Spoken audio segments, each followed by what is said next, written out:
breakfast tonight, Israel's foreign minister warning anyone in Iran to, quote, consider carefully before taking that job. And this from Israel's ambassador to the United States.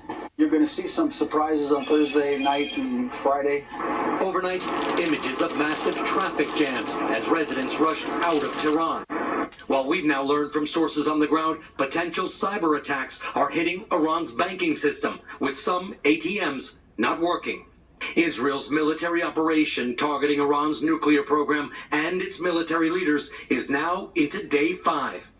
Israel saying it's killed several top Iranian generals and 10 nuclear scientists.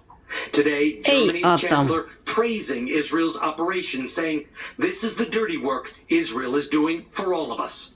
While China's President Xi saying all parties should work to de-escalate. Iran has launched missiles every day against Israel, some seen streaking through the skies out of the window of a passenger jet. Only a few were launched today. I heard this ballistic missile explode around 9 o'clock this morning. It caused a major bang, but nobody was killed or injured here. Instead, a lot of buses. This is a bus depot just north of Tel Aviv, and the buses were totally charred. Israel says Iran has launched 400 ballistic missiles at Israel since Friday. Air defenses have taken out most of them. Richard Engel, NBC News, Tel Aviv.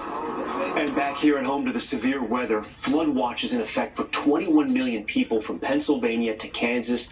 And in West Virginia, the desperate last words from one man swept away by floodwaters. George Solis is there. Tonight, torrential rain pounding Kansas as severe weather threatens millions. The deluge in Pennsylvania is stranding this group of 100 Girl Scouts. First responders helping the troop across a flooded roadway north of Pittsburgh. Nearly 20 tornado reports from Nebraska to Minnesota. This massive funnel cloud seen ripping across the Cornhusker State, menacing farms and homes for nearly an hour.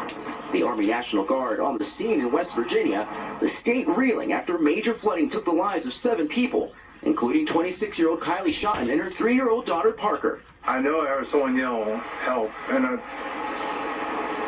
think it was him. All I do is watch helplessly. I can do anything. In Philadelphia, Brian Creighton says his 19-year-old son Travis was with his mother Donna. The water quickly rising, ripping their home from its foundation. They were both swept away. Donna surviving. Travis' last words to Donna was, "Swim, Mommy, swim." I'm trying, baby, I'm trying. And then I just kept going underwater. Sure. Brian says his son died a hero. His last selfless act. I really want my baby boy back. Tonight there is so much heartbreak, and the threat of rain continues into tomorrow, slowing down the cleanup process of these already hard-hit communities. Tom? George Solis with those devastating stories out of West Virginia. Now to the latest on the investigation to the attack on Democratic politicians in Minnesota. Police revealing chilling new details about the murder of Melissa and Mark Hortman. Here's Maggie Vespa. Tonight, a solemn procession carrying the bodies of State Representative Melissa Hortman and her husband Mark. As Minnesota authorities work to determine the motive of the suspect, they say stalked and killed them at their home early Saturday as part of a targeted attack on lawmakers. He's nothing short of a monster. Brooklyn Park Police Chief Mark Bruley today sharing new details about the shootout at the Hortmans' home, describing this frantic call from a sergeant. She said, "Hey, Chief, here's the deal. Senator Hoffman, who lived in Champlain, had been shot. His wife had been shot. We came over to Melissa Hortman's house, and Mark, her husband, is dead. We can't find Melissa. We think she might be kidnapped, and the officers got involved in a shooting with the suspect." It wasn't until officers went deeper into the home that they found her dead. The family dog, Gilbert, wounded. He was later euthanized. It was from here, the Hortmans' home, that authorities say Belcher took off on foot, sparking that historic 2-day manhunt.